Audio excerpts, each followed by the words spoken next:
नमस्कार, मेरा नाम नरेश कुमार और आप देख रहे हैं CAB न्यूज़ दिल्ली। दोस्तों, जैसा कि आपको मालूम ही है, दिल्ली में MCD चुनाव है और पूरा माहौल गरमाया हुआ है। वहीं पर जैसे कि हमारे जनसेवा ड्राइवर पार्टी के तेजिंदर जी हैं, उन लोगों ने भी पर्चा भर दिया है और अप्रूवल आ गई है और अब सिर्फ प्रचार की तैयारी है और इलेक्शन लड़ने की पूरी तैयारी है। अभी तक जो होता हुआ आया है, पहले जैसे जो हमारे चालक साथी होते हैं, चाहे वो ऑटो वाला है, टैक्सी वाला है, टेम्पो वाला है, ट्रक वाला है, उनकी जितनी भी प्रॉब्लम्स होती थी, कोई उनकी सुनवाई नहीं होती थी। तो हमारे जो जनसेवा ड्राइवर पार्टी के आदरणीय तेजिंदर जी हैं, वो बोल रहे हैं कि अगर हम लोग सत्ता में आएंगे तो आप लोगों को परेशानियों का सामना नहीं करना पड़ेगा। आइए हम बात करते हैं सर से। नमस्कार सर, स्वागत है आपके चैनल पर। सबसे पहले तो आपको धन्यवाद दूंगा नरेश जी कि आप यहाँ आए समय निकाल के। जी धन्यवाद सर। अभी आपने इलेक्शन जो तैयारी कर दी है, इलेक्शन आप लड़ रहे हैं और संगम बिहार से, शायद संगम बिहार से ना? जी, संगम बिहार से हम चुनाव में उतरे हैं और मैं सभी दोस्तों का, सभी साथियों का धन्यवाद दूंगा जिन्होंने सहयोग किया, जिन्होंने दुआ की और हमारा नॉमिनेशन सफल हुआ और हम MCD के चुनाव में उतर गए हैं।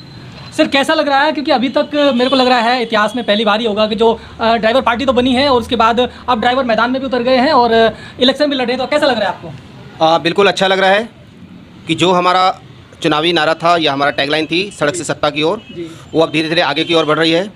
अभी तक जैसे आपने अभी बोला, इतिहास में ड्राइवरों के सिर पे पैर रख के बहुत सारे लोग आगे गए, लेकिन कभी ड्राइवरों का साथ नहीं दिया। और मुझे भी लगता है कि शायद दिल्ली के इतिहास में पहली बार है कि कोई ड्राइवर अब MCD में कदम रख रहा है, MCD के चुनाव लड़ रहा है और समय जैसे जैसे आगे बढ़ेगा हम आगे बढ़ेंगे और आने वाले समय में हम विधानसभा चुनाव में भी जरूर उतरेंगे। चलिए, अपने क्षेत्रवासियों को क्या कहना चाहेंगे, क्या क्या मैनिफेस्टो है आपके? देखिए, अभी ये MCD का चुनाव है जी। इसमें एक वार्ड है, वार्ड एक लिमिटेशन होती है, बहुत छोटा एरिया होता है जी। और जहाँ से मैं लड़ रहा हूँ, मैं आपकी जानकारी के लिए बता दूं, वहाँ पे मैं ऑलरेडी पिछले 12-13 साल से सेवा में हूँ गुरुद्वारे की तरफ से, और वहाँ के जो रहने वाले लोग हैं वो मुझे पिछले 34-35 सालों से जानते हैं। मुझे 35 साल हो गए हैं संगम बिहार में रहते हुए।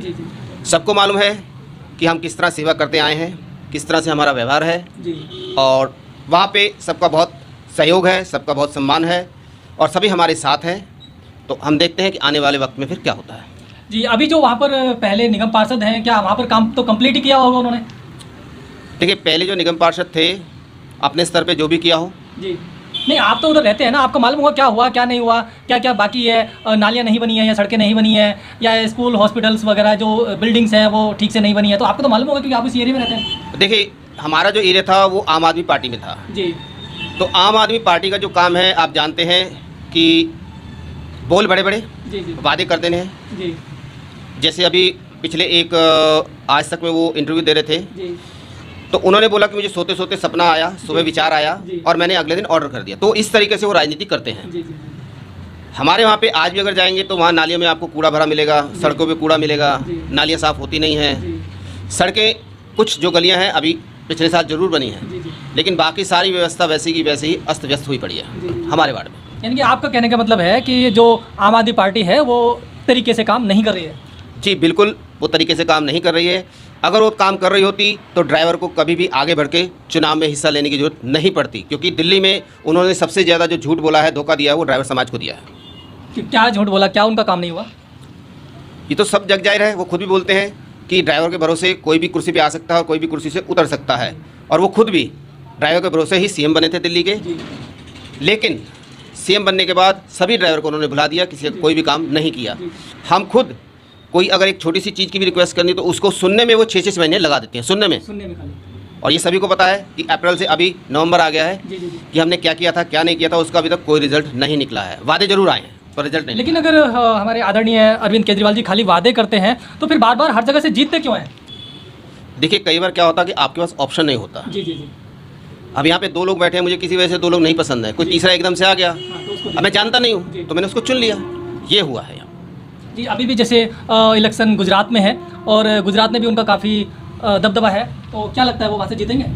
बिल्कुल नहीं जीतेंगे, क्योंकि गुजरात में खुद हमारे कैंडिडेट भी आज पर्चा भर रहे हैं जी। और 1-2 दिनों में मालूम हो जाएगा, पड़ जाएगा कि हमारे कुल कितने कैंडिडेट ने पर्चा भरा है और कितने नॉमिनेशन हो गए हैं। यानी कि आपकी पार्टी जो है गुजरात से भी लड़ रही है? गुजरात में विधानसभा चुनाव के लिए लड़ रही है। गुजरात में विधानसभा चुनाव में लड़ रही है और दिल्ली में MCD चुनाव में, निगम पार्षद का चुनाव, हमारे आदरणीय तेजिंदर जी खुद यहाँ पर लड़ रहे हैं। तो क्या लगता है आप लोग गुजरात में आपकी पार्टी आएगी? देखिए जितने भी सीटों पे लड़ रही है उसमें से अधिकांश पे उम्मीद है कि वो आएंगी, क्योंकि जो भी लड़ता है वो जीत की भावना से लड़ता है। और हमारा पार्टी जो है जो गुजरात में लड़ रही है वो सिर्फ और सिर्फ ड्राइवर समाज की जनता की सेवा करने के लिए लड़ रही है। उनका कोई भी ऐसा निजी कारण नहीं है जैसे अदर पॉलिटिकल पार्टी का होता है। तो इसलिए हमें उम्मीद है कि वो ज़रूर जीतेंगे। नहीं, अभी सुनने में आता है कि कोई भी नेता, चाहे वो निगम पार्षद है, चाहे वो एमएलएज है या एमपीज़ हैं, अब सिर्फ वोटिंग के टाइम पर वोट मांगने जरूर आ जाते हैं, लेकिन उसके बाद में कभी वो जनता में नज़र नहीं आते। क्या ये सच है? बिल्कुल, ये चीज़ जनता भी बोलती है जी। क्योंकि अभी कल की बात है, हमारे वहाँ पे जब मैं पर्चा भर रहा था तो किसी ने पूछा था कि ये जो सरदार जी हैं भाई ये चुनाव जीत पाएंगे। तो जो हमारे साथ प्रमोटर गए थे, जो 10 लोग गए थे पर्चा भरने में, उन्होंने कहा इनको हम रोज़ देखते हैं गलियों में घूमते हुए, गुरुद्वारे की तरफ से सेवा करते हुए। बाकी जो लोग जीतते हैं वो एक बार जीतते हैं तो साल में एक बार कहीं भूले बैठ के आगे शक्ल दिखा जाए तो दिखा जाएँ। तो इसलिए हमें उम्मीद है कि तजिंदर जी जरूर जीतेंगे और हम इनका सपोर्ट करेंगे। चलिए, मैं अपने दर्शकों को बता दूं कि हम आज जनसेवा ड्राइवर पार्टी के ऑफिस आए हुए हैं और हमारे साथ तेजिंदर जी अभी जो बात कर रहे थे, हमारे जो दिल्ली से संगम विहार वार्ड से जनसेवा ड्राइवर पार्टी के प्रदेश अध्यक्ष श्री तेजिंदर जी ही इलेक्शन लड़ रहे हैं और सभी को सहयोग भी करना है ताकि आप लोगों की जो समस्याएं हैं उनका हल हो सके।